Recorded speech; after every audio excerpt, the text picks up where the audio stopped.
दोस्तों, चाहे मर जाना, लेकिन सावन में महिलाओं को ऐसे बाल कभी नहीं धोना चाहिए। घोर पाप लगता है, घर परिवार बर्बाद हो जाता है। सावन के इस पवित्र महीने में भूल कर भी अपने केस यानी बाल ऐसी कभी मत भूलना, बने बनाए काम बिगड़ जाते हैं। दोस्तों, अगर आप भगवान शिव से प्यार करते हैं तो कमेंट बॉक्स में सच्चे दिल से लिखिए हर हर महादेव शिवाय, और हमारे चैनल को सब्सक्राइब करके इस बेल आइकन को जरूर दबाइए। का दोस्तों, सावन का महीना बहुत ही शुभ और खूबसूरत महीना होता है, प्यार का महीना होता है। सावन का हर एक दिन उतना ही पवित्र माना जाता है जितना कि गंगा जल। सावन में शिव जी की पूजा अर्चना करने से मनोकामना पूर्ण होती है। अच्छे वर की कामना करने वाले लोग सावन सोमवार व्रत अवश्य रखें। आपको बता दें, साबुन जब बरसते हैं तब अक्सर हम उसे स्नान करते हैं तथा बालों को धोते हैं। पूरे सावन हम खुशी से बरसात का लुत्फ उठाते हैं। लेकिन क्या आप जानते हैं, सावन के इस पवित्र महीने में किसी भी महिला को ऐसे बाल कभी नहीं धोना चाहिए। हो जाती है पति की मृत्यु, पति का काम धंधा बिजनेस सब ठप हो जाता है, संतान को मिलते हैं कष्ट। आइए जानते हैं दोस्तों, आज का विषय है सुहागिन महिलाएं किस दिन बाल धोएं और किस दिन न धोएं।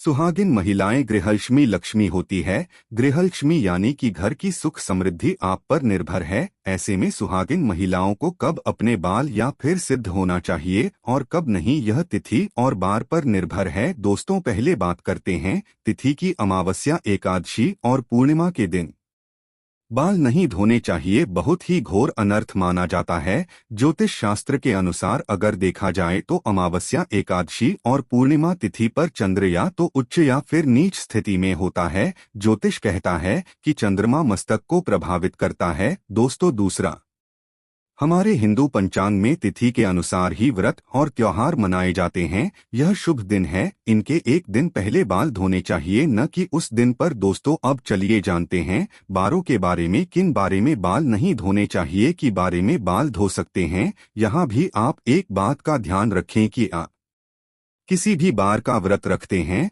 तो उस व्रत वाले दिन पर उस बार में आप बाल नहीं धोएंगे, एक दिन पहले ही बाल धोकर शुद्ध हो सकते हैं। दोस्तों, क्या रविवार को बाल धो सकते हैं? रविवार का व्रत रखते हैं, यह सूर्य देव की आराधना करते हैं, तो रविवार को बहाल न हुई। यदि आप व्रत भी रखते हैं और किसी अन्य बारे की वजह से आपको रविवार को ही बाल धोना है तो आपके लिए यह उपाय है। दोस्तों, आप गुड़हल के फूल ले लीजिए, उन्हें थोड़ा सा मसलकर उससे जो रस निकलता है उसे अपने बालों में लगा लीजिए, उसके बाद बाल धो सकते हैं। दोस्तों, सोमवार के दिन बाल धो सकते हैं। आइए जानते हैं, सोमवार को बाल धो सकते हैं, लेकिन जो महिलाएं सोमवार का व्रत रखती हैं वे सोमवार को बाल भूल कर भी न हुई लेकिन किसी अन्य बारे कारणों से सोमवार को व्रत रखते ही बाल धोना पड़े तो उसके लिए यह उपाय है। दोस्तों, पलाश के फूलों को अपने हाथों से मसलकर फिर उसे अपने बालों में लगाकर बाल धो लीजिए, इससे आपके ऊपर बनने वाली अशुभता शुभता में बदल जाएगी और आप बाल धो सकते हैं। इससे आपको शिव के क्रोध का सामना नहीं करना पड़ेगा। तो मंगलवार को बाल नहीं धोने चाहिए। माना जाता है कि इस दिन बाल धोने से आर्थिक परेशानियों का सामना करना पड़ा आता है, साथ ही साथ विवाहित जीवन में भी बाधाएं आने लगती है। यदि किसी कारण वश मंगलवार को ही आपको बाल धोना पड़े तब ऐसे में लगने वाले दोष से बचने के लिए करें ये उपाय। आंवले का रस या फिर आंवले के चूर्ण का पेस्ट बनाकर आप उसे अपने बालों में लगा लें और फिर अपने बाल धो लीजिए। दोस्तों, बुधवार को महिलाएं बाल धो सकती है, लेकिन मान्यता है कि यदि किसी महिला के छोटे भाई हो तब ऐसे में वह बाल न हुई, क्योंकि बुधवार का अधिपति बुध ग्रह हमारे छोटे भाई बहनों के कारक है। इस दिन बाल धोने का दोष हमारे छोटे भाई को लगता है, इससे बचें के लिए एक उपाय है, आप वरुण देव यानी कि जल के देवता को या फिर बुधवार के स्वामी श्री गणेश जी को अपना बड़ा भाई बना लें। दोस्तों, कैसे करें आइए जानते हैं। किसी भी पूजा में जब कलश स्थापना होती है तब उसमें जल भरते हैं तो उस जल में वरुण देव का आभार करके प्रार्थना कीजिए कि है वरुण देव, मैं आपको अपना बड़ा भाई मानती हूँ, कृपया आप मेरी और मेरे परिवार की रक्षा करें। दोस्तों, ऐसे ही हर पूजा में सर्वप्रथम श्री गणेश जी की पूजा होती है, तब भी आप उनसे प्रार्थना कर सकते हैं कि मैं आपके बड़े भाई बन जाएं और आपकी रक्षा करें। फिर भी दोस्तों, किसी कारण बस बुधवार को यदि आपको बाल धोना पड़े तो इसके 2 से बचने के लिए करें ये उपाय। तुलसी के 5 पत्ते लें और उसे मसलकर अपने बालों में लगा लें, फिर बाल धो लीजिए। बड़े से बड़ा संकट अपने आप समाप्त हो जाता है। यदि घर में तुलसी नहीं है तो आस पड़ोस में किसी से 5 पत्ते मांग ली दो।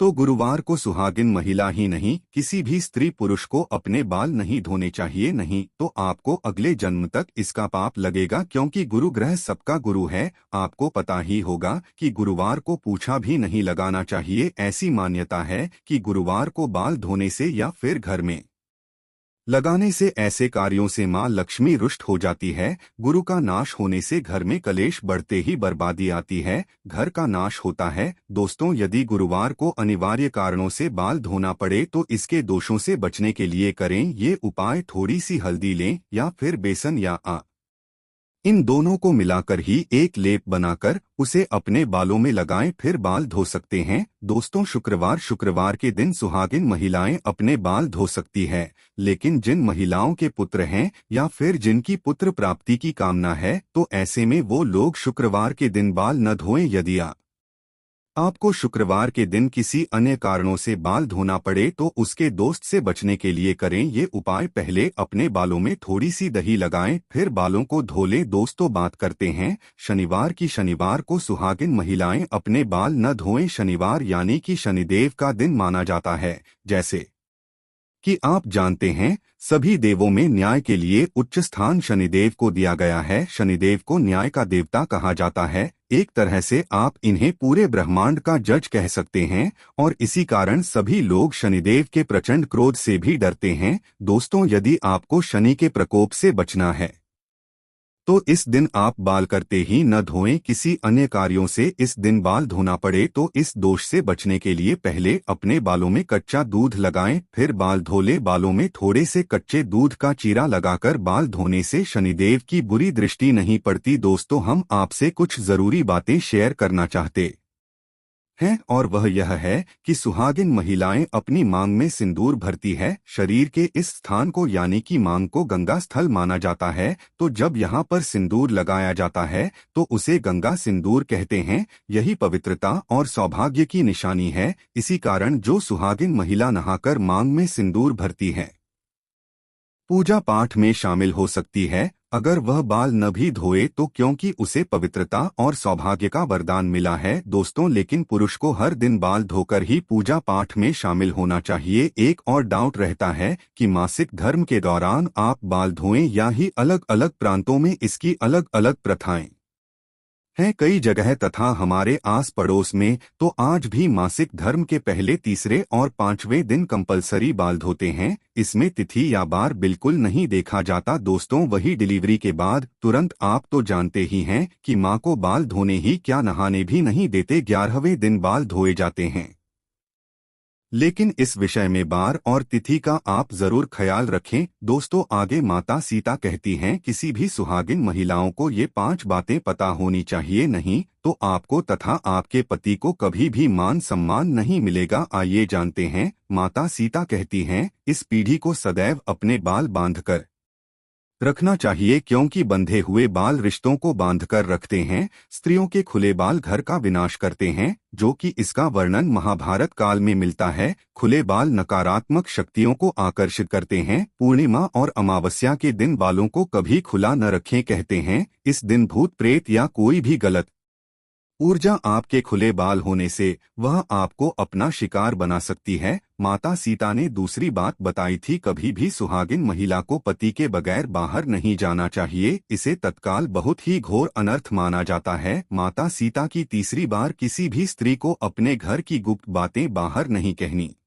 इससे उल्टा आपके घर का विनाश हो जाएगा। पड़ोसी के घर भी किसी भी सुहागिन महिलाओं को ज्यादा समय के लिए नहीं जाना चाहिए, ज्यादा तालमेल नहीं रखना चाहिए। माता सीता की चौथी बार, शादीशुदा महिलाओं को अपनी मांग सदैव भरनी चाहिए। जितनी लंबी आपकी मांग होगी उतनी ही आपके पति की बढ़ेगी। आपके पति को मान सम्मान मिलेगा। जो स्त्री अपनी मांग का सिंदूर छुपाती है या थोड़ा सा लगाती है, उसका पति भी समाज में छुप जाता है। ऐसी महिला का पति हमेशा हार का मुंह देखता है। माता सीता ने बताया कि 5 भी बाद सुहागिन महिलाओं को अपने पति की कोई भी निशानी कभी किसी को नहीं देना चाहिए।